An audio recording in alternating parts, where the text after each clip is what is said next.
ગયા રવિવારે આપણે ઈશાવાસ્ય ઉપનિષદનો પહેલો ભાગ એની પૂર્ણાવતિ કરેલી અને એ પૂર્ણાવતિ કર્યા બાદ ઈશાવાસ્ય ઉપનિષદની દ્વિતીય ભાગ જે કહેવામાં આવે એની શુભારંભ આજે કરવાનો છે. પહેલા ભાગમાં આપણે સમજી ચૂક્યા હતા કે જે જ્ઞાની હોય એનું વર્તન કેવું હોવું જોઈએ. જ્ઞાની હોય એને કર્મ ન કરવાના હોય, એ કર્મકાંડથી વંચિત રહે. કારણ કે જ્ઞાનીને કોઈ કર્મ કરવાના હોતા નથી. કેમ? એ જાણી ચૂક્યો છે કે હું શરીર નથી. જેને જ્ઞાન થઈ જાય કે હું શરીર નથી એને કોઈ કર્મ કરવાના ના હોય. તો કર્મ કોને કરવાના હોય? જેને અજ્ઞાન હોય એને. આવો પ્રશ્ન નરસિંહ મહેતાના જીવનમાં બન્યો. ભાવનગર પાસે એક દરિયો ગોપનાથ, ત્યાં મંદિર, ત્યાં નરસિંહ મહેતાનો સાક્ષાત્કાર થયેલો. પૂજા કરવા ગયા. મોટા મોટા વેદાંતી, અને હું બ્રહ્મ છું, હું સત છું, ચિત્ત છું, આનંદ છું, હું શરીર નહીં, સ્થૂળ શરીર નહીં, સૂક્ષ્મ શરીર નહીં, કારણ શરીર પણ હું નહીં. That means I am not causal body, neither I am subtle body or physical gross body. તો મારે શરીર જ ના હોય તો હું કર્મ કરું કેવી રીતે? એટલે કર્મથી મુક્તિ મળી હોય એને કોઈ કર્મકાંડ નહીં કરવાના, એને યજ્ઞ નહીં કરવાની જરૂર નહીં. હાજરી આપે તો જુદી વાત છે, પણ એને જ માટે જરૂર નહીં. એને જપ કરવા પડે? Not at all. એને અભિષેક કરવો પડે? જરાય નહીં. એને તિલક ને ચાંદલો ભગવાનને કરવો પડે? કોઈ દિવસ નહીં. કેમ? એ જ્ઞાની છે અને કર્મ બધા શરીરથી થાય છે. પણ સામે જપ તો કરી શકે ને? ના, કારણ કે મન નથી. જપ મનથી થાય. તો પ્રાર્થનાઓ તો બોલી શકે ને જોર જોરથી? ના, એ વાણીથી થાય. એ વાણીનો સાક્ષી છે. એને કશું જ કરવાની જરૂર નહીં. એને યજ્ઞ કરીને સ્વાહા સ્વાહા એમ બધું ઊંઘવું પડે? ના ઊંઘવું પડે. તો એ આપણા દેશમાં મુખ્ય મહત્વ અને વધારે લોકો જે કરતા હોય એ કર્મકાંડ. ઉપાસના કરે, જપ કરે, ને કોયડા અપાસ કરે. મારે ગઈકાલે ફોન આવ્યો છે મારા પર કે એક ભાઈ આવવાના છે ને 7 દિવસ તમારા આશ્રમમાં રહે તો એને જગ્યા આપજો. મેં કીધું અમારે બીજું શું કરવાનું? કશું જ કરવાનું નહીં, એ પાણી પર રહેવાના છે. નવરાત્રિ આવશે ને, આપણા મોદી પણ પાણી પર રહે છે 7 દિવસ. 7 દિવસ કે 9 દિવસ. તો જ્ઞાનીને આમાંનું કોઈ નહીં કરવાનું. કેમ એવું કહ્યું? એવું એટલા માટે કહ્યું, આને અધિકાર ભેદે આપેલો ઉપદેશ કહેવામાં આવે છે. જેવો જેનો અધિકાર એવું એવું કર્મ એને બતાવવામાં આવે છે. પણ જ્ઞાની માટે કર્મ જ નથી. એટલે એ પોર્શન આપણે પૂરો કર્યો જ્ઞાનીની સ્તુતિ કરી. હવે 9 અધ્યાયથી આગળની વાત ચાલશે 12 સુધી, 19 સુધીની. એમાં જે જ્ઞાની નથી, જેનું ચિત્ત શુદ્ધ નથી, એને શું કરવાનું એ પણ સમજાવવામાં આવે છે. ભગવદ્ ગીતા, ઉપનિષદ, વેદો, વેદાંતો અધિકાર ભેદે ઉપદેશ આપે છે. તમે પીએચડીમાં હો તો તમને ટીચર એવું નહીં કે write A B C D, A for apple, A for apple, B for bat, C for cat, એવું નહીં કહે.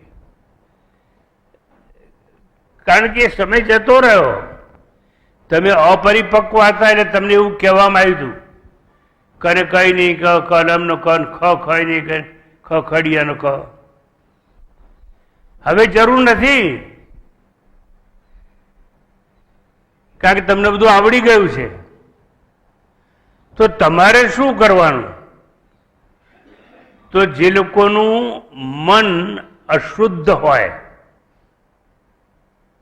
એને કર્મ અધિકારી કહેવામાં આવે.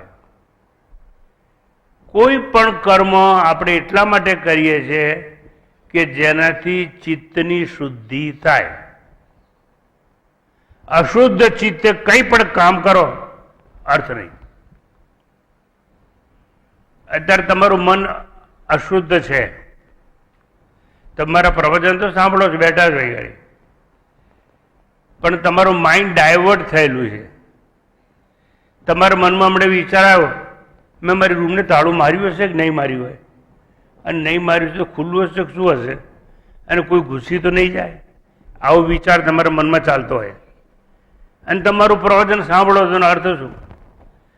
આવો વિચાર ચાલતો. અને ઘણી વખત તમે જોશો સાધુઓને એ કોથળી હોય, એમાં હાથ નાખેલો હોય, અંદર માળા ફેરવતા હોય, માળા ફેરવે મારી જોડે વાંચા કરતા હોય. એવા લોકો જોડે મેં કલાક ડિસ્કશન કર્યું છે. હવે મને ખબર નથી પડતી એ લોકો મારી વાતમાં રસ છે કે અંદર પેલું ફેરવ કરે છે.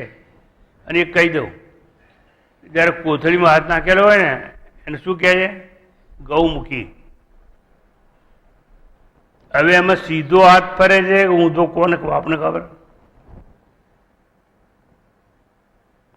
માળા જ્યારે ફેરવીએ, મારી પાસે માળા નથી, તમારી પાસે કોઈ પાસે માળા લાવો, બરોબર. આમાં એક મેરું હોય, અને મેરુદંડ કહેવાય. અહીંથી શરૂઆત કરવાની. પછી જેને આવડતું ના હોય ને એને શું કરવું ખબર હોય, આ આંગળી આમ રાખવાની, આ આંગળીને અડાડવી ના જોઈએ. પછી એ લોકો બોલે ને શું કરે ખબર છે? ઓમ નમઃ શિવાય, ઓમ નમઃ શિવાય, ઓમ નમઃ શિવાય, જા, ઓમ નમઃ શિવાય, ઓમ નમઃ શિવાય, ઓમ નમઃ શિવાય, શ્રી કૃષ્ણ શરણમ, શ્રી કૃષ્ણ. એટલે ધક્કો નહીં મારવાનો, આને આમ રાખી અને આપણા હૃદય તરફ ફેરવાની. જો શ્રી કૃષ્ણ શરણમ મમ, એટલે તું મારા હૃદયમાં છે. શ્રી કૃષ્ણ શરણમ મમ, શ્રી કૃષ્ણ શરણમ મમ, શ્રી કૃષ્ણ શરણમ મમ. અને કેવી રીતે ફેરવવાની આવડવું જોઈએ. કેટલાક લોકો ઊંધું જ કર્યા કરતા હોય. તો 4 જાતની માળાઓ હોય, લો બેટા લઈ જાઓ. આ નાના રુદ્રાક્ષ છે, પછી મોટા રુદ્રાક્ષ હોય. પછી તમને ખબર હોય તો કોઈ મોટી સભામાં જવું હોય તો આપણે ટોપી ધોતિયું પહેરીને જઈએ ના, ટાઈ પાઇપ પહેરી હોય. કેમ? વટ પડે એટલે. એટલે કેટલાક લોકો પોતાનો વટ પડે અને બીજાને બતાવવા માટે પેલી ગૌમુખી રાખે. ગઈકાલે જ મારે ત્યાં લોકો આવ્યા હતા. અહીં નવું મંદિર બંધાય છે હરેરામાં હરે કૃષ્ણનું. તે મારી જોડે વાતચીત બધું કરે કે અમારે આટલા માણસો આવવાના છે, રાખશો કે નહીં, શું સગવડ છે, નામ છે ને તેમ છે ને. તો મને એમ લાગે કે એ મારી જોડે વાતો કરે છે કે અંદર ફેરવે અને ધક્કો મારે છે પેલા મણકાને કે આમ કરે.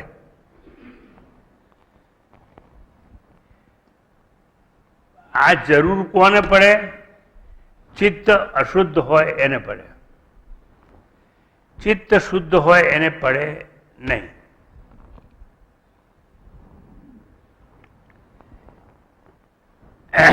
તમારા શરીર છે કે નહીં?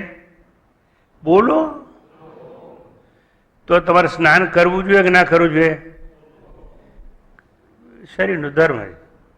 તમારે દાંત છે કે નહીં? શેના માટે છે? સ્માઇલ કરવા. સ્માઇલ કરવા નહીં, રોજ એને સાફ કરવાના.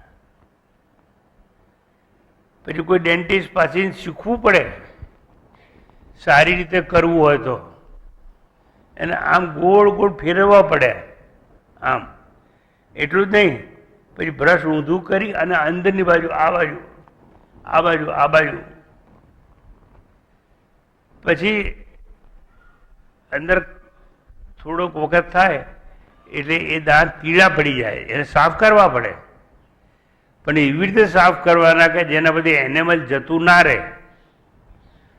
જવા દો બધી વાત, પણ તમારે દાંત હોય સમજો તો કોઈ કર્મ કરવું પડે. શરીર છે તો સ્નાન કરવું પડે, શરીર છે તો ખાવું પડે, ખાવું પડે તો પચાવવું પડે. પછી પચાય ખા કરો તો એક બીજી ક્રિયા. સવારે બધું બહાર નીકળવું જોઈએ, ના નીકળે તોય પ્રોબ્લેમ, તોય પાછું ડૉક્ટર સાહેબ પાસે જવું પડે કે મને ઝાડો પાસ થતો નથી. એટલે ઝાડો કેવો થાય છે? નાપાસ. પાસ થતો નથી. પણ શરીર હોય તો આ બધું કર્મ કરવું પડે. હું તમને એકૈયામાંથી આપણે કેજી ક્લાસમાંથી ઉપર લઈ જઉં ધીરે ધીરે. એવી રીતે જે જેનો ધર્મ હોય એનું એને કાર્ય કરવું પડે. આત્માને સ્નાન કરવું પડે? બોલો કેમ? આત્માને શરીર જ નથી. આત્માને ખાવાનું ખવડાવવું પડે ના? તો સાધા આવે ને એટલે માળ પાણી કરીને બધા ખાય ખવડાવે ને, અને પછી એને બાપ દાદા કાગડો બન્યા ને એમ કાગવાસ નાખે ઉપર. આ કેમ ક્યાંથી આવ્યું એ તો ઈશ્વરને ખબર, મને ખબર નથી. અને મને ખબર હોય તો હું તમને કહું નહીં. તો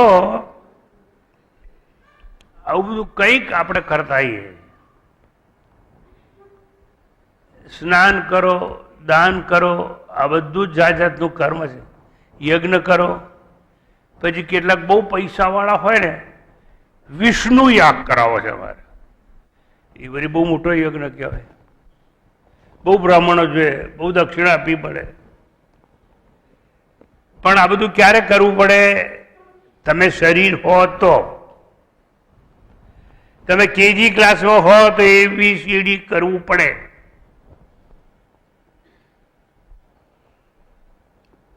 આપ સમજાવું છું તમને હું એટલા માટે કે કોને કર્મ કરવું પડે ને કોને ના કરવું પડે.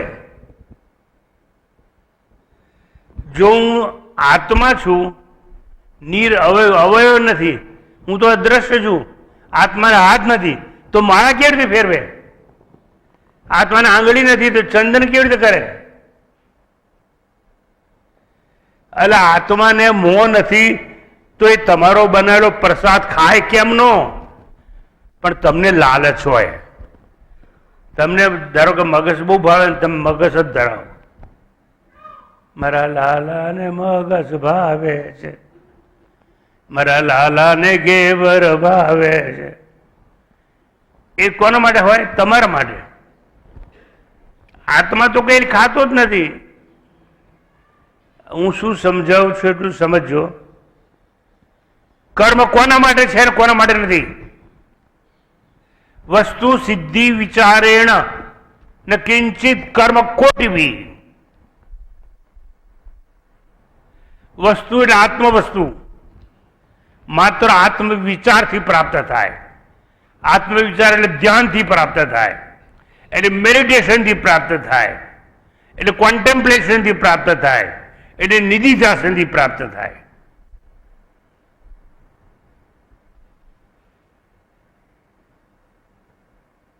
આપણે સમજ્યા વગર ઊંધું ચતું કેટલું કરતા આવીએ.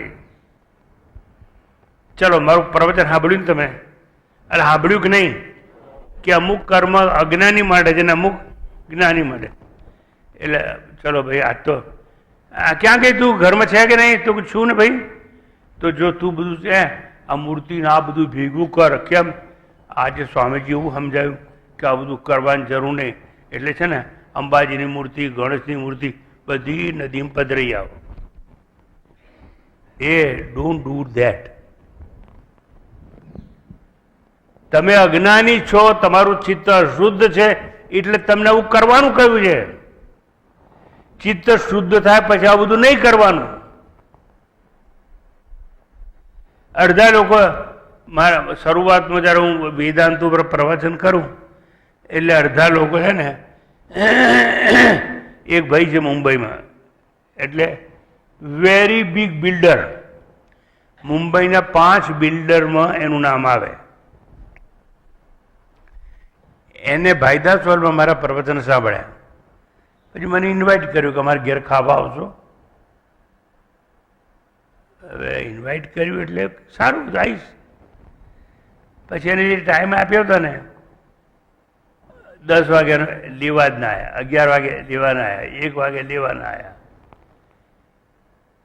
પછી મને ખબર પડી કે એની બૈરીએ એમ કીધું કે આ સ્વામીજી તો મૂર્તિ પૂજાનો વિરોધી છે અને આપણે તો પુષ્ટિ માર્ગી છીએ, એટલે એને તો આપણે ઘેર બોલાવાય જ નહીં. મર્યા મેં કીધું. પછી મેં ફોન કર્યો તો કે મારી વાઈફ એવું કહે છે કે તમે તો મૂર્તિ પૂજાના વિરોધી છો, તમે તો કહો છો કે મૂર્તિ પૂજા કરવી જોઈએ નહીં. અલા, હું મૂર્તિ પૂજાનો વિરોધી નથી, પણ તમે જો ચિત્ત અશુદ્ધ હોય, તમે જો અજ્ઞાની હોય તો તમારે મૂર્તિ પૂજા કરવાની. પહેલાં જે દેખાય છે એની પૂજા કરવાની, અને એમ કરતા કરતા પછી જે અદ્રશ્ય છે એનું મનન કરવા પડાવવાનું, આત્મચિંતન કરવાનું. કોના માટે શું જરૂરી છે એ સમજવું જોઈએ.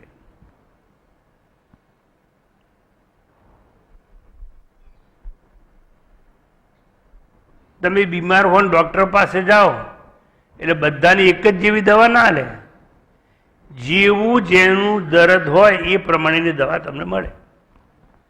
એ પ્રમાણે તમે જેવા જેવા અધિકારી હો એવો ઉપદેશ તમને આપવામાં આવે. એટલા માટે આપણે ત્યાં કહેવામાં આવ્યું છે અધિકાર ભેદે ઉપદેશ. ભગવદ્ ગીતાના 18 અધ્યાય છે. પહેલા 6 અધ્યાય કોના માટે છે? જે કર્મઠ હોય, જેનો અધિકાર કર્મ કરવામાં આવે. પણ કર્મ શેના પરથી નક્કી થાય? એટલે તમારા ધર્મ ઉપરથી નક્કી થાય. તમે ક્ષત્રિય છો, યસ, ઉઠા ભણ, ક્યાં જવાનું? આપણા દેશ પર જો દુશ્મન ચઢી આવે તો હું ક્ષત્રિય હોઉં તો મારો ધર્મ છે, અને મારો ધર્મ છે એટલે મારે યુદ્ધ માટે જવું જ પડે. તમે ક્ષત્રિય છો તો હા, તો આતતાઈઓનો સંહાર કરવામાં પાપ ના લાગે. આતતાઈ એટલે કોણ? જે સ્ત્રીની લજ્જા લૂંટે તે. આ દ્રૌપદીની લજ્જા લૂંટનાર હતા બધા. પેલા તો શું કહ્યું? મેરી જાન પર બિઠા દો, फिर देखो क्या होता है. અને કર્ણ આટલો મોટો દાનવીર, એને કહ્યું હતું કે એક પતિને પત્ની એક જ હોય, આ તો 5 પતિની પત્ની છે, એટલે દ્રૌપદી વેશ્યા છે. હવે આ વેશ્યા કહેનારને આપણે દાનવીર કર્ણ કહીએ. ધ્યાનથી સાંભળજો આજની વાત, નહીતર આધડે બેરું કૂટાશે. એટલે તમારા ઘરમાં જો તમે વર્ષોથી પૂજા પાઠ ને બધું કરતા હોય તો છોડી નહીં દેવાનું, કરવાનું. રોજ ઉઠીને દત્તવાણીનો પાઠ કરતા તો કરવાનું, માળા કરતા તો કરવાની, જપ કરતા તો કરવાના. કેમ? એવું કરતા કરતા તમારું ચિત્ત શુદ્ધ થશે અને શુદ્ધ થઈ જશે પછી કરવાની જરૂર નહીં. ચિત્તસ્ય શુદ્ધ એ કર્મ ન તું વસ્તુ ઉપલભ્યતે. પંડિતજી, આ જેટલા જેટલા કર્મ છે ને એ ચિત્તની શુદ્ધિ માટે છે. ચિત્તની શુદ્ધિ છે ત્યાં સુધી એની બાઉન્ડ્રી કહેવાય. એટલે કર્મનું ફળ કયું? ચિત્ત શુદ્ધ કરી આપે, આત્મ સાક્ષાત્કાર કરાવે નહીં. પણ પેલો બહુ પૈસા વાળો માણસ છે, એને પ્રતિષ્ઠા જોઈએ છે, એને પોતાના ઘરમાં 1000 માણસ ભેગા કરવા છે. એને જાહેર કર્યું બધાને દક્ષિણ આપીશું, બ્રાહ્મણોના રાજ્ય આપીશું અને જમણવાર રાખીશું, મારે વિષ્ણુ યાગ કરવો હોય. પણ એ વિષ્ણુ યાગ કર્મ છે, દેવતાઓની તૃપ્તિ માટે. એટલે એક એક દેવતાનું નામ બોલીને આહુતિ આપવી પડે, નહીતર તમારા પર પ્રસન્ન ના રહે. આ દેવતાઓ છે ને એ જ તમને ખોટી દિશામાં લઈ જાય. દેવતાઓ વિઘ્નકારક છે. માતાજી બરોબર વાત કરું છું, પણ તમે ઉપનિષદ કે વેદો વાંચો તો ખબર પડે બધું. જો દેવતાઓને આહુતિ ના આપી તો તમારું રમણ ભમણ કરી નાખેલું. તો સમજો હવે,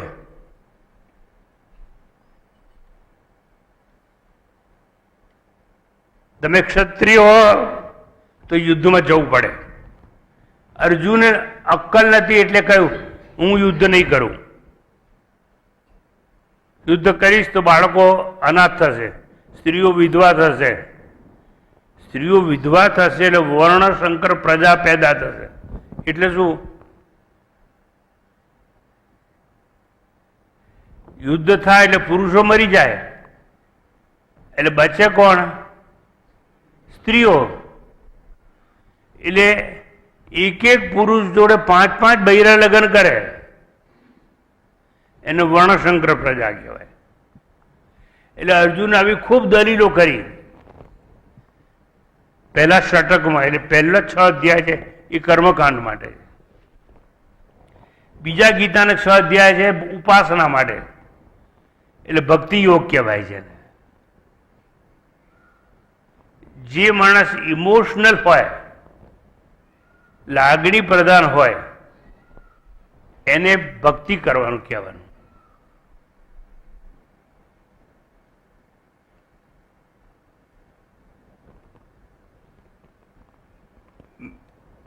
मैं तो तेरे गिरधर की गोपाल.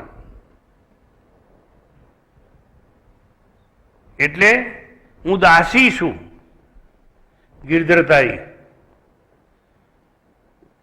તું મારો દાસ નથી, પણ તું જ બધું જ છે, અને દાસી તરીકે હું તું કહીશ એ સેવા કરીશ. એ ઇમોશનલ છે એટલે એને અપાસ કરવાનું કહેવાય, નકોડા કરવાનું કહેવાય, માળા ફેરવવાનું કહેવાય, એને 4 ધામની યાત્રા કરવાનું કહેવાય. નાઉ લિસન કેરફુલી. હું કોઈ દિવસ એવાને એવું ના કહું કે 4 ધામની યાત્રાએ ના જઈશ, પણ એક સત્ય ઘટના આજે કહી દઉં. કાશી ક્યાં આવ્યું છે મને ખબર નથી. માતાજી ગયા છે, હું નથી ગયો. કોઈ યાત્રાધામમાં હું ગયો નથી, કારણ કે મને જરૂર નથી લાગી. સમીર તમે પેલા હિમાલયમાં રહેતા હતા? હા. કેટલા વર્ષ ત્યારે? 20 વર્ષ. તો અહીં શું કામ આવી ગયા? જખ મારવા આવી ગયા આ નરકમાં? અહીં એટલા માટે આવ્યો, 20 વર્ષ સુધી જે હિમાલય મને મારી બહાર દેખાતો હતો ને, અને મને જ્યારે સમજાયું એ હિમાલય મારી ભીતર છે એવું સમજાયું, એટલે પછી હું નીચે આવી ગયો. હવે મારી હિમાલયમાં રહેવાની જરૂર નથી.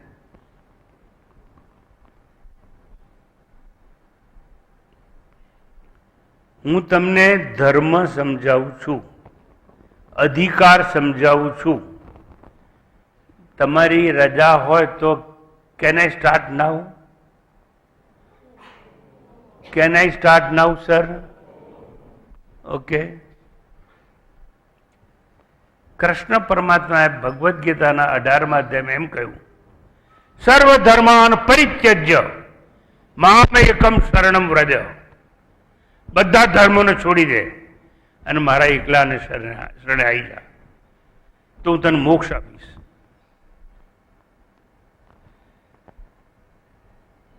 પોતાના ધર્મનું પાલન કરતા કરતા મૃત્યુ થાય એ વધારે સારું. તમે ક્ષત્રિય હો અને દેશની રક્ષા માટે શરીર આપી દો તો એ વધારે સારું કહેવાય. નાસી નહીં જવાનું એને પલાયન વૃત્તિ કહેવાય, એસ્કેપિઝમ કહેવાય. You should not run away from your dharma. એટલે અર્જુનને કહેવામાં આવ્યું હતું એક વાત, અને એવું ભગવાને અર્જુનને 18મા અધ્યાયમાં પણ કહ્યું. એમ કહ્યું, સર્વ ધર્માન પરિત્યજ્ય, બધા ધર્મોને છોડી દે. અલા, બધા ધર્મોને એટલે આત્માને તો કોઈ ધર્મ જ ના હોય. આત્મા નિર્ધર્મી છે, અધર્મી છે. આત્માને શરીર છે, ચલો હા કે ના બોલો? આત્માને શરીર છે તો એને જન્મ હોય, તો એને મૃત્યુ હોય, એને વિકાસ હોય ના હોય. આત્માને જીવ છે, વાણી છે ના, તો એ પૂજા પાઠ કશું કરી શકે. આત્માને કાન છે, આત્માને કાન છે તો કોઈની કથામાં જઈ શકે નહીં. એટલે આ બધા ધર્મો છે એને અનાત્માના ધર્મ કહેવાય, આત્મા સિવાયના. એટલે અનાત્માના ધર્મો છોડી દે અને તું મારા શરણે આય, હું તને મોક્ષ આપીશ. માતાજી જોરથી શ્લોક બોલો.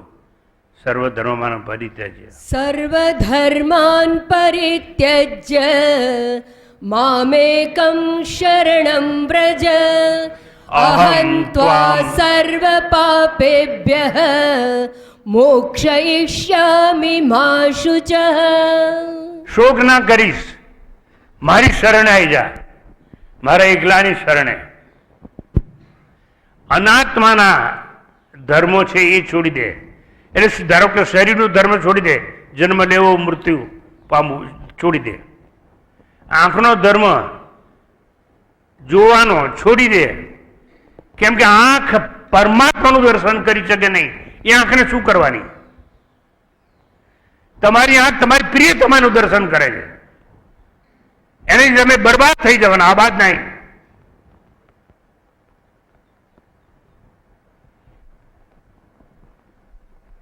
આત્માને કાન નથી એટલે બિના કા ગીત માળા સાંભળી ના શકે. આ તમે જોક સાંભળો છો ને મોબાઈલમાં, ના સાંભળી શકો. આત્માને કોઈ ધર્મ નથી. એટલે એમ કહ્યું સર્વ ધર્માન પરિત્યજ્ય, અને મારા એકલાને શરણે આવી જાય.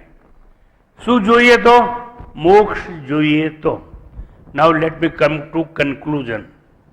મોક્ષ જોઈએ છે, આત્મ સાક્ષાત્કાર કરવો છે. You want self-realization? You want to be free from bondage? Yes. તો અનાત્માનો ધર્મ છોડી દો. અને આત્માનો તો ધર્મ છે જ નહીં.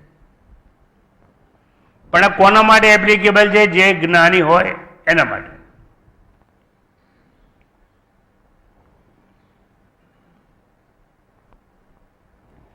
તમે અમુક જાતની બીમારીથી પીડાતા હો, ડોક્ટર તમને કહે કે 1 મહિના સુધી દવા લેજો, પછી હવે તમને ટેવ પડી ગઈ, રોગ મટી ગયો તો એ દવા ખાતા કરો છો. કેમ? હવે મને એ દવા વગર ફાવતું નથી, મર. હવે જોજો, આઈ એમ ટેકિંગ સ્મોલ સોફ્ટ ટર્ન.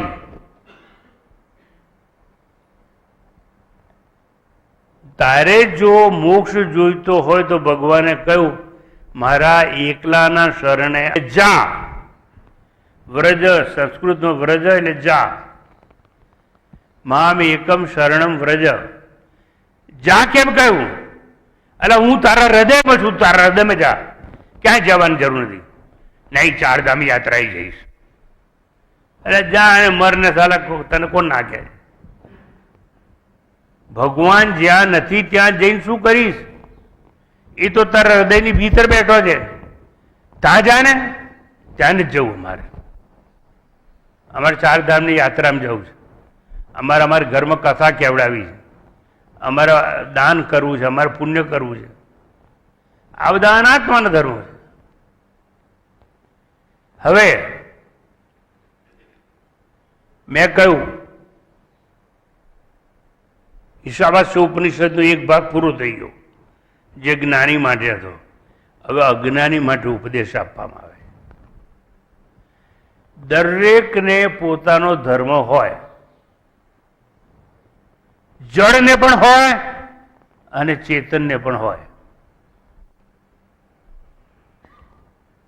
ધારો કે તમે બ્રાહ્મણ ઘરમાં જન્મ્યા હોય તો તમારો ધર્મ શું છે? મંદિરે જવાનું, આરતી કરવાની, પૂજા પાઠ કરવાના. અને બ્રાહ્મણો છે ને એ મોટાભાગે ટીચિંગમાં એટલે પઠન પાઠનનો કામ કરતા હોય, કાં તો કર્મકાંડ કરતા હોય. કોઈને ઘેર જન્મ હોય તો જાય, લગ્ન હોય તો જાય, શ્રાદ્ધ હોય તો જાય, આવું બધું કામ કરાવે. પણ એ એનો ધર્મ છે. બ્રાહ્મણને કહી તું તરવાર લઈને લડવા જા બોર્ડર પર, નહીં. તું આ ધર્મ સાચવ અહીં રહી, જે લોકો લડવા ગયા છે એને. હવે તમને સમજ પડશે હું શું સમજાવું છું. ચેતનના પણ ધર્મ હોય અને જડના પણ ધર્મ હોય. મેં કહ્યું ક્ષત્રિય તમે છો તો આતતાયુને મારવામાં પાપ નથી. અર્જુને એવું કહ્યું હતું, હું યુદ્ધમાં જઈશ તો બાળકો અનાથ થશે, સ્ત્રીઓ વિધવા થશે અને ઇતિહાસમાં કાળા અક્ષરે મારું નામ લખાશે, એટલે મારે એવું કરવું નથી. હું યુદ્ધમાં જવા માંગતો નથી. બીજા અધ્યાયની અંદર ગાંડીવ ધનુષ લઈ રથના પાછલા ભાગમાં બેસી જાય છે. શ્લોક કોઈને યાદ આવતો હોય તો કહો. વિસૃજ્ય સશરમ ચાપમ શોક સંવિઘ્ન વિસૃજમ સશરમ ચાપમ એટલે તીર કામઠું છોડી બધું ભૂલી ગયો અને રથના પાછલા ભાગમાં બેસી ગયો અને હે કૃષ્ણ, હું યુદ્ધ કરવા માંગતો નથી. આ ગીતાની શરૂઆત. આ મૂર્ખ હતો, પોતાના ધર્મનું પાલન કરવા માંગતો નહોતો. એટલે કૃષ્ણે કહ્યું કે તારા ધર્મનું પાલન કરતા કરતા તું મરી જઈશ તોય તને પુણ્ય મળશે. એટલે અધિકાર ભેદે ઉપદેશ આપવાની પ્રથા. હવે મારે જ્ઞાન આ બહેનોને જ આપવું છે, આ લોકોને નહીં.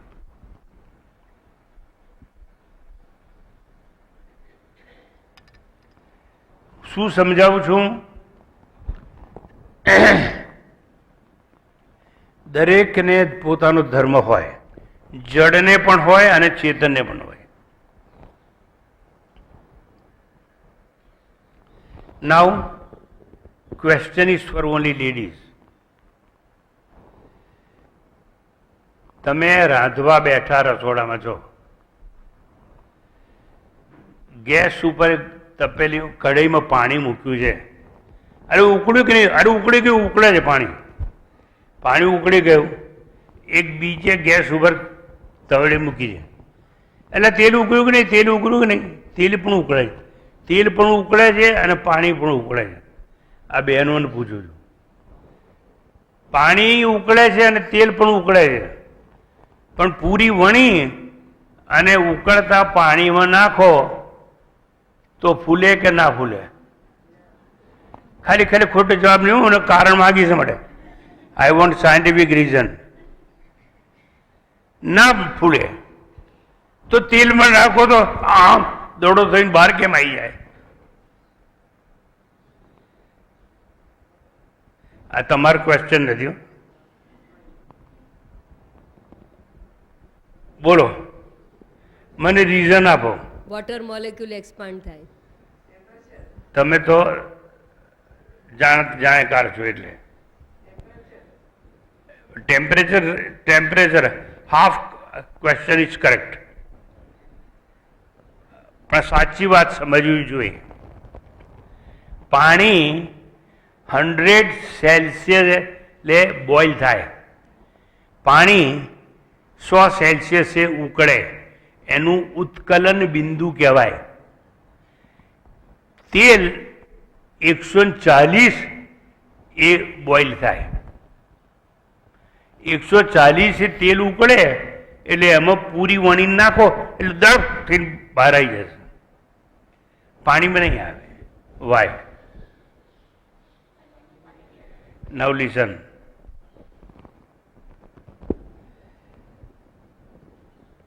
તમે જ્યારે લોટ બાંધો ને, આ બધી બહેનોને, કેટલાક લોકોની બહેનો છે ને એને પૂરી ના ફૂલે, કેટલાકની રોટલી ના ફૂલે, કેટલાકનો રોટલો ના ફૂલે.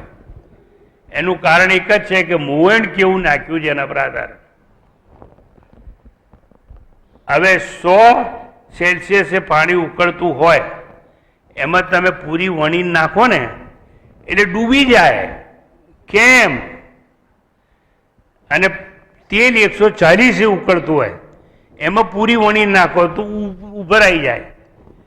લોટ હોય ને, લોટ એનો એક સ્મોલેસ્ટ મોલિક્યુલ જેને કહેવાય, એની અંદર પાણી હોય, અને જ્યારે 140માં તમે નાખો એટલે પાણીની વરાળ થાય, અને વરાળ વધારે જગ્યા રોકે એટલે એ લોટનો કણ હોય ને એ ફૂલે, એટલે વરાળને વધારે જગ્યા રોકે. તમે જાણો છો, પાણી ઓછી જગ્યા રોકે એટલે ફટ લઈને પૂરી ફૂલી જાય. સમજાય? એટલે જળને પણ ધર્મ હોય એમ મારે સમજાવવું છે. ચેતનને તો ધર્મ હોય, ક્ષત્રિયનો દાખલો આપીને મેં સમજાવ્યું. પાણીનો ધર્મ માઇનસ ટેમ્પરેચર થાય ત્યારે બરફ થઈ જાય, એ પહેલા ના થાય. 0 થી 104માં બરફ થઈ જાય ત્યારે તેલનો બરફ ના થાય. આ સમજવા જેવી વાત છે બધી. યાદ રહે, જડ અને જન્મેલાને અચેતન અને ચેતનને ધર્મ છે, અને જેને જેને ધર્મ છે યાદ રાખજો એ બધા જડ છે. ચેતન આત્માનો કોઈ ધર્મ નથી. જડને ધર્મ છે, જન્મેલાને ધર્મ છે, મૃત્યુનો ધર્મ, વિકાસનો ધર્મ, રોગી ભોગી થવાનો ધર્મ, એને વ્યાધિ પણ થાય, આદિ પણ થાય, અને એનું ઉપાધિ પણ થાય. આ ધર્મો છે જડના. આત્માને કોઈ ધર્મ નથી, એને ઓળખવો નથી આપણે, અને આત્માને ઓળખવા માટે પ્રવચનને જવું નથી, કર્મકાંડ કરવું છે બસ. અચેતન અનાત્માને ધર્મ છે, જીવન છે, મૃત્યુ છે, કર્મ છે, ભોગ છે, ઉત્પત્તિ છે, વિકાસ છે, આદિ વ્યાધિ ઉપાધિ, આ બધું છે. કોને? જડને.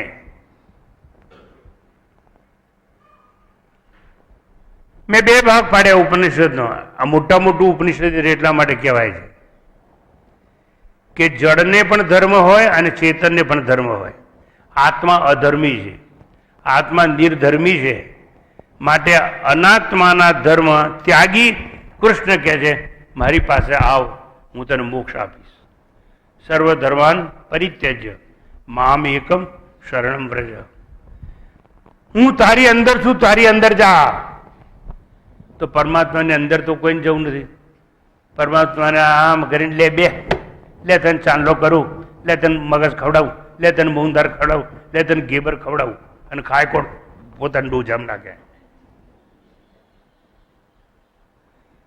તમે કોઈએ તમારી આંખે ભગવાનને ખાતા જોયો છે? તો શું કરવા પણ આવું ગાંઠપણ કરો?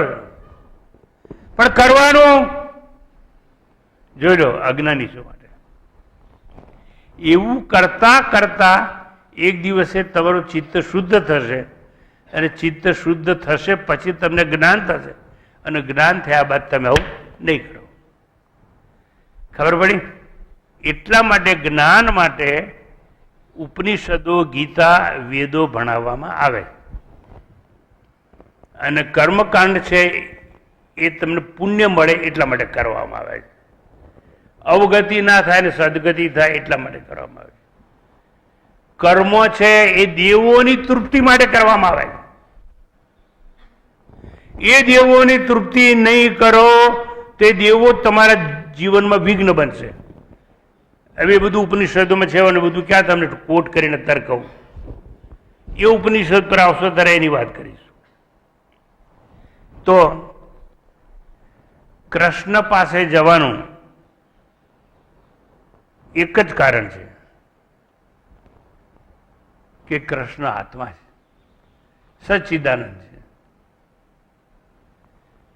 હવે હું તમને કહું, કયું કર્મ કરીને તમે કૃષ્ણની પાસે જઈ શકશો? Now question is for each and every one of you. તમે કયું કર્મ કરીને જલ્દીમાં જલ્દી કૃષ્ણ પાસે જઈ શકશો? કર્મ તો થાય જ નહીં. You know Y? કૃષ્ણ તમારી નજીક છે? No. That means Krishna is far from you? No. અંતર જ નથી. There is no physical distance. You are that Krishna, lord Krishna, જેને સચ્ચિદાનંદ કહેવામાં આવે. નજીકનો દૂરનો તો પ્રશ્ન જ નથી. ચાલો જવા દો. જરા ઇન્ટ્રોડક્શન મેં લાંબુ કર્યું. હવે હું મૂળ વાત ઉપર ધીરે ધીરે આવું છું. કર્મ અને ઉપાસના, કર્મ અને ઉપાસના આ બંનેની નિંદા પણ અહીંથી શરૂ થશે. આ ઈશાવાસ્ય ઉપનિષદના બીજા ભાગમાંથી. જ્ઞાની માટે ઉપાસના અને કર્મ એ ત્યાજ્ય છે. જ્ઞાનીને કરવાની જરૂર નથી. એને તો ખબર છે મારી ભીતર જ છે. એને કહેવાય પ્રાપ્તસ્ય પ્રાપ્તિ, gained of gained. Gain of gained. આત્મા તમને મળેલો જ છે. શું કામ શોધો છો? ઓળખો કે એ હું છું, તો સાક્ષાત્કાર થશે. તમારે તો તમને Raman, Magan, Chhagan, collector, engineer, gram panchayat leader, તમારે તમને એવી રીતે સમજવો છે. I am actor, I am also tractor. તમારે એવી રીતે સમજવા તમને. ભગવાન બચાવે તમને. તો જેને આરું વૃક્ષું કહેવામાં આવે, છઠ્ઠા અધ્યાયમાં પહેલો જે ભાગ છે કર્મનો, એનો અંત છે. અને ત્યાં એવું કહ્યું છે, આરુ વૃક્ષોર્મુનેર યોગમ કર્મ કારણમ ઉચ્યતે યોગારૂઢસ્ય તસ્યૈવ શમક કારણમ ઉચ્યતે. નવો નવો નિશાળીઓ હોય ને એના માટે બરાબર છે.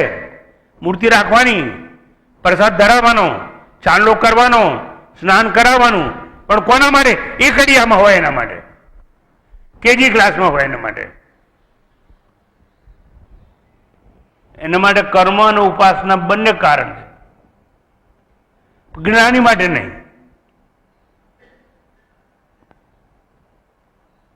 અજ્ઞાની જે હોય, અજ્ઞાની હોય એના માટે બંને ગ્રાહ્ય છે. અજ્ઞાનીને પૂજા પાઠે કરવું જોઈએ, માળાએ ફેરવવી જોઈએ, અપવાસે કરવા જોઈએ. કર્મ અને ઉપાસનાનો સમુચ્ચય પણ કરી શકીએ, ગ્રાહ્ય છે. અધિકતર ભેદે ગ્રાહ્ય અને ત્યાજ્ય બંને સત્ય છે. એટલે મહેરબાની કરી મને કોઈ આઈને પૂછે નહીં કે સ્વામીજી તમે તો આવું કહ્યું કે આત્મા તો આપણી અંદર છે, સચ્ચિદાનંદ છે, આંખે ના દેખાય એવો છે, તો આ બધી મૂર્તિઓ મેં પધરાઈ દઈએ. નહીં પધરાવાની અને પધરાવાની. અરે તમે જો જ્ઞાની હો તમારું ચિત્ત શુદ્ધ હોય તો પધરાઈ દેવાય, અજ્ઞાની હોય ત્યાં સુધી પૂજા કરવાની, કારણ કે ચિત્ત શુદ્ધિનું સાધન છે. માટે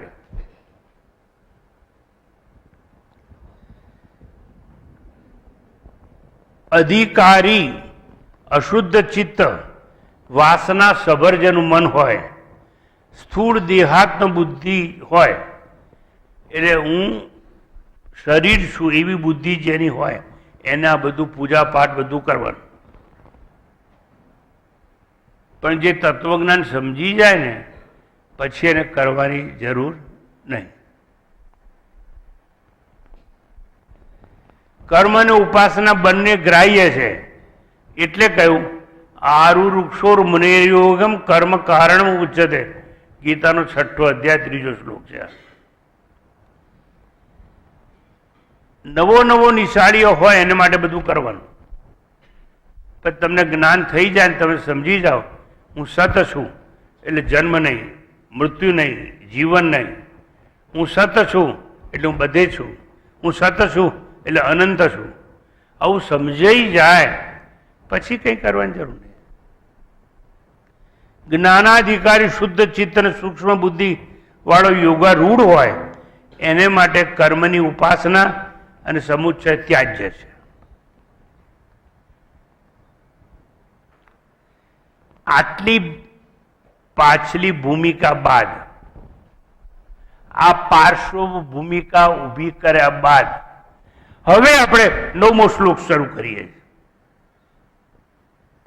જો મેં આ બેકગ્રાઉન્ડ તમને આપ્યું ના હોય તો શું છોડવું અને શું પકડવું એ તમે સમજી શકો નહીં. ફરીથી એકવાર શાંતિપાઠ અને ત્યારબાદ મંત્ર નંબર 9.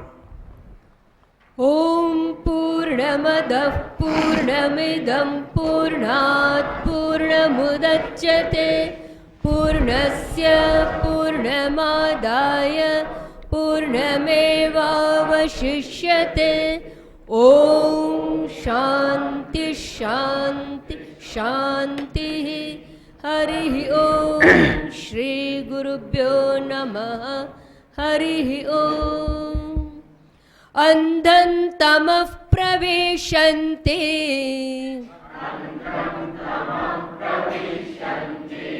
ये अविद्यामुपासते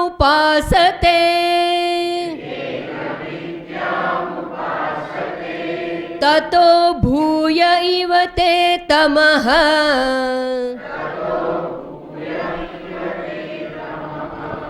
यौ विद्यायाम्रताः.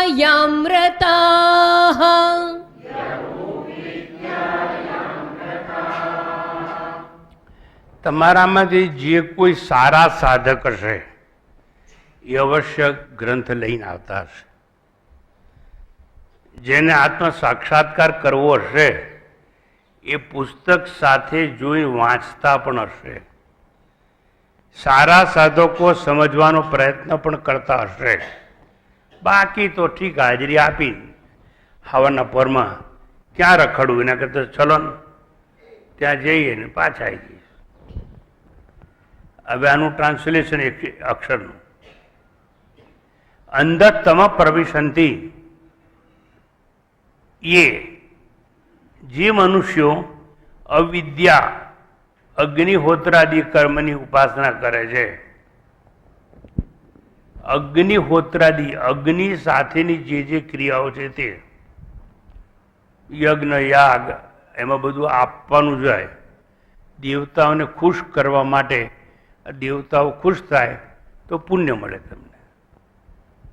એટલે તલ સ્વાહા, પછી આપણી પાસે જે બધું ભેગું કર્યું હોય સ્વાહા એ દેવતાનું નામ જાય.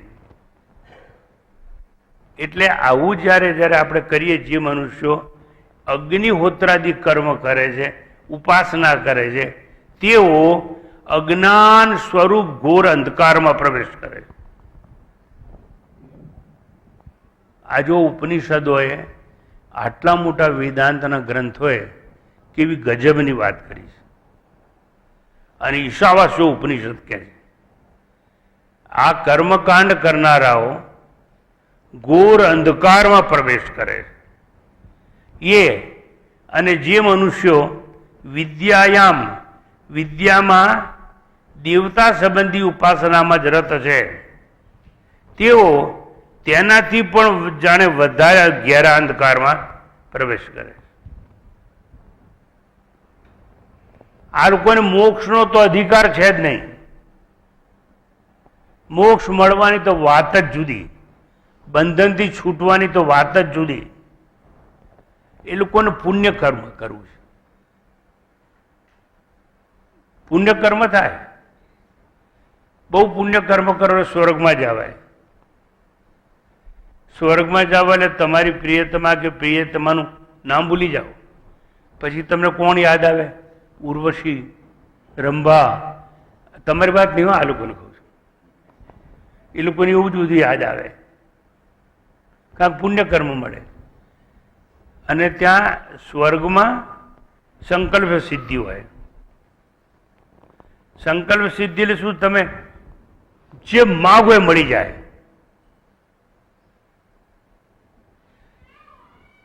ઇડલી, ઢોસા, સમોસા, જલેબી પાટ લઈને પડે, નામ બોલતાની સાથે પડે. 5 એકરનું ખેતર મળી જાય એટલે વાડ બંધાઈ જાય ને તમને મળી જાય.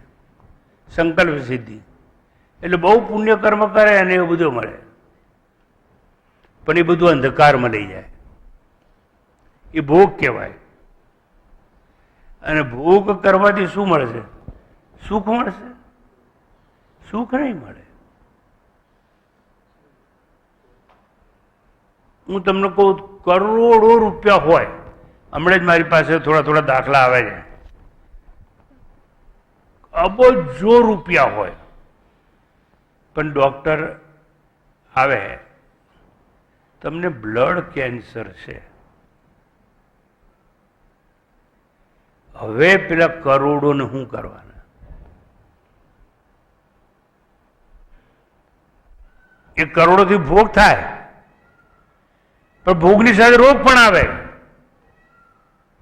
તમે જ્ઞાની હો તો I am not doctor, I am not engineer, I am not actor, I am not physical gross body, I am not subtle body, I am not causal body. હું શરીર જ નથી તો મને રોગ કેવો? શારીરિક, આધિ માનસિક રોગ કેવો? અને માને જો આધિ ને વ્યાધિ ના હોય તો મારી ઉપાધિ કેવી? હું નિરુપાધિક બ્રહ્મ છું, મેટર એન્ડ. પણ આ જ્ઞાન કહેવાય.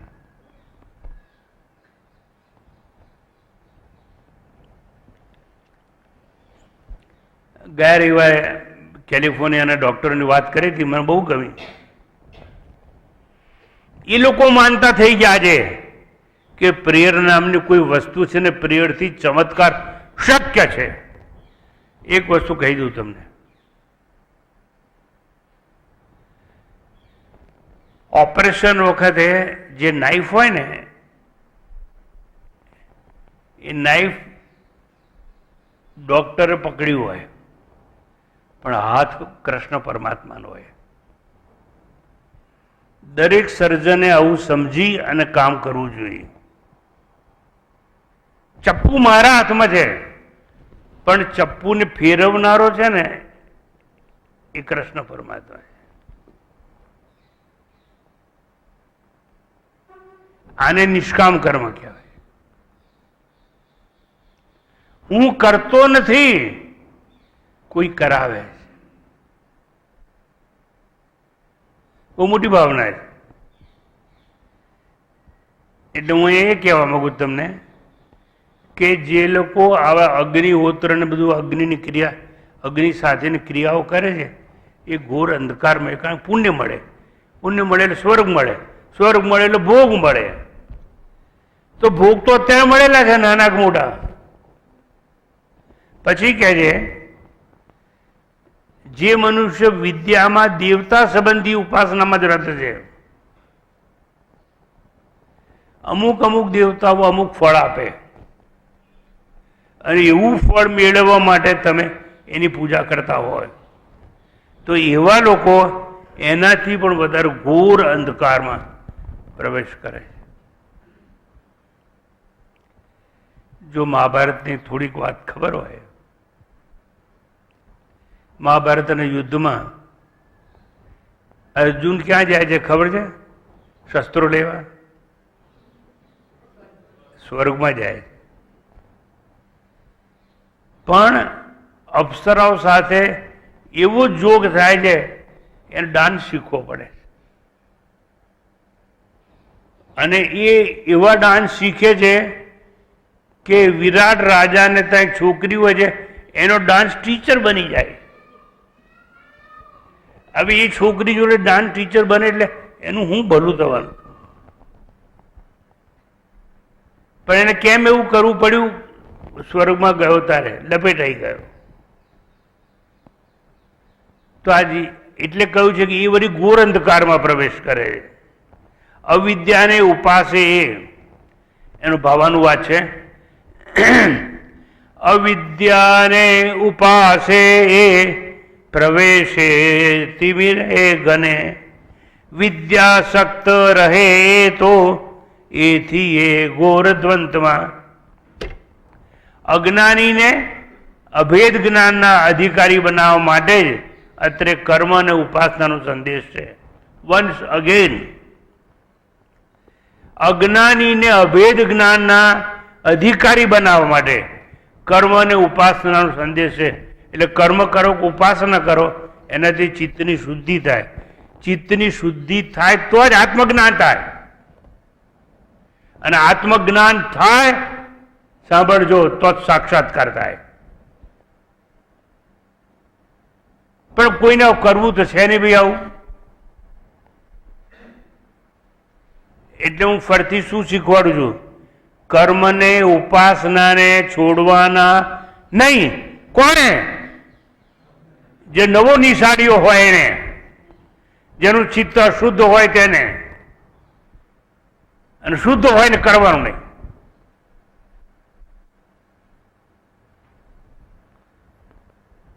અજ્ઞાની કર્મ ઉપાસનાનો સમુચ્ચય અંતઃકરણ શુદ્ધ કરી અને તે બ્રહ્મ વિદ્યા અને આત્મજ્ઞાનનો અધિકારી બની જાય અને સાક્ષાત કરવા માટે સમર્થ બની જાય, એને માટે આ મંત્ર સમજાવવામાં આવે. Now let me come to conclusion. કર્મ અને ઉપાસના કે કર્મ કોના માટે અને કોના માટે નહીં? જ્ઞાની માટે કરવાની જરૂર નહીં, અજ્ઞાનીએ છોડવાની જરૂર નહીં. નામ નથી દેતો, તમારામાંથી જ 2 જણા મારી પાસે આવ્યા હતા કે સ્વામીજી તમે આ બધું કહો છો, એટલે અમારા ઘરમાં અમારા દાદી પૂજા કરતા હતા ને એ આપીને ગયા છે. હવે આપીને ગયા છે કેવી રીતે છોડીએ? એ છોડી તમને પાપ ના લાગે એમ કે. એટલે તમે કહો છો એ પ્રમાણે તમે કહો, તમે સલાહ આપો ને તો હું નર્મદામ પધરી આવું. હું જખ મારવા સલાહનું નક્કી તું કર કે તારું ચિત્ત શુદ્ધ છે કે અશુદ્ધ છે. મારો બેટો મને નખોદમાં નાખે છે. તમે કોને તો હું બધું પધરાઈ આવું. હમણે ગયા રવિવારે મેં પંડિતજીને કહ્યું હતું, એ કાકા હતા 60 વર્ષની ઉંમરના.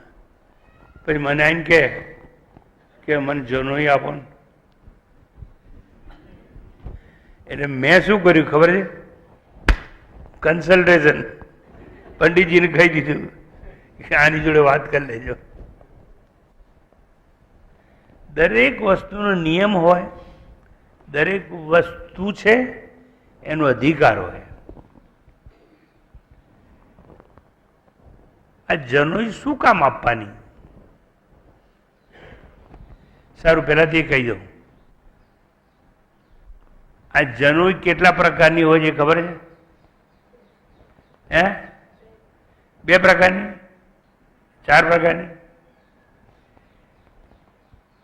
જે પરણેલો હોય એને 6 દોરા હોય, બરાબર સાહેબ? 3 દોરા એની બૈરીના અને 3 દોરા એના. અપરિણિત હોય ને તો મને જનોઈ આપી હતી બહુ નાની ઉંમરે, પણ મારા સદભાગ્ય હતા.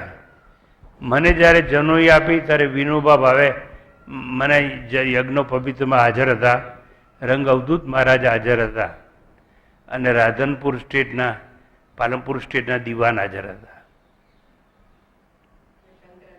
હે આ શંકરાચાર્ય હાજર હતા. દ્વારકા પીઠના અભિનવ સચ્ચિદાનંદજી હાજર હતા. કારણ કે મારા મધરના ફાધર પાલનપુર સ્ટેટના દિવાન હતા, એટલે બહુ મોટા લોકોને બોલાયા હતા. અને એવું કે મારાથી મોટા બેન હતા, એને લગ્ન થયા એટલે 2 પ્રસંગ ભેગા કરો, ખર્ચો ઓછો આવે. હું કંઈ મલ્ટીમિલિયનર બાપનો છોકરો નહોતો, પણ બેનનું લગ્ન હોય ને આને જનોઈ આપી દઈએ એટલે આપણે ખર્ચો બચી જાય એમ. હવે હું એમ કહું છું, એવી નાની ઉંમરે આપવાના, જનોઈ આપવાની હતો, એને યજ્ઞો પવિત્ર સંસ્કાર કહેવામાં આવે. હવે એ વખતે બરોબર છે, યજ્ઞ કરવો પડે, એ વખતે એ સંસ્કાર જુદા હતા. પણ એ શું એક ખબર નહીં, દોરો પહેરાવી દે, અલ્લાહ ડફોળ ગાયત્રી મંત્ર, એને ગાયત્રી મંત્રની ઉપાસના કહેવામાં આવે. અને જનોઈ આપે એ દિવસથી એને ગાયત્રી આવડવી જોઈએ. ગાયત્રી પુનશ્ચરણ કહેવામાં આવે, શીખવાડવામાં આવે. શું કરીએ હવે બોલો? આવી જનોઈ દીધેલી ને પછી મારે સંન્યાસી લેવાનું થયું. એ તમને ના ખબર તો કહું, સંન્યાસી બનો એટલે ચોટલી કાપી નાખવામાં આવે અને જનોઈ નદી પધરાઈ દેવાની. કારણ કે હવે તમે બટુક નથી અને હવે તમારી બધું જરૂર નહીં. હું શું સમજાવવા માંગુ છું એ સમજવા પ્રયત્ન કરજો. તમે કેવા અધિકારી છો એટલે તમારે શું પકડી રાખવું, કેવા અધિકારી છો, શું છોડી દેવું, એ સમજવું જોઈએ. એ સમજવા માટે ઈશાવાસ્ય ઉપનિષદનો દ્વિતીય ભાગ એનો પ્રારંભ કરવામાં આવે છે. અને એ જ પ્રમાણે અધિકાર ભેદે ભગવદ્ ગીતાના 3 ષટક છે. 1 થી 6 અધ્યાય કર્મકાંડ, 7 થી 12 અધ્યાય ભક્તિયોગ અને 13 અધ્યાયથી 18 અધ્યાય જ્ઞાનયોગ. તમે જેના અધિકારી હોય એ તમને કહેવામાં આવે. પણ અમે તમને 3 શીખવાડીએ, એનો અર્થ એ કે તમે જેના અધિકારી હોય એ જ્ઞાન લઈ લો તમે. એટલે મહેરબાની કરીને મને પૂછવા ના આવશો કે નદી પધરાઈ દઈએ. ભૂલમાં આવ્યા તો હું એટલું જ કહીશ કે બધું સામગ્રી અહીં રાખ અને તું નર્મદામાં ડૂબી જા,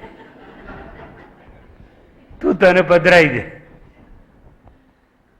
સારું, તો થોડીક આજે બેકગ્રાઉન્ડ સમજાવવામાં આવ્યું. આવતી વખતે આ મંત્ર છે એની ફિલોસોફી, એનું તત્વજ્ઞાન છે, એ તમને સમજાવવામાં આવશે. શાંતિ પાઠ. ॐ पूर्णमदः पूर्णमिदं पूर्णात् पूर्णमुदच्यते पूर्णस्य पूर्णमादाय पूर्णमेवावशिष्यते. ॐ शान्ति शान्ति शान्तिः. हरिः ॐ. श्रीगुरुभ्यो नमः. हरिः ॐ.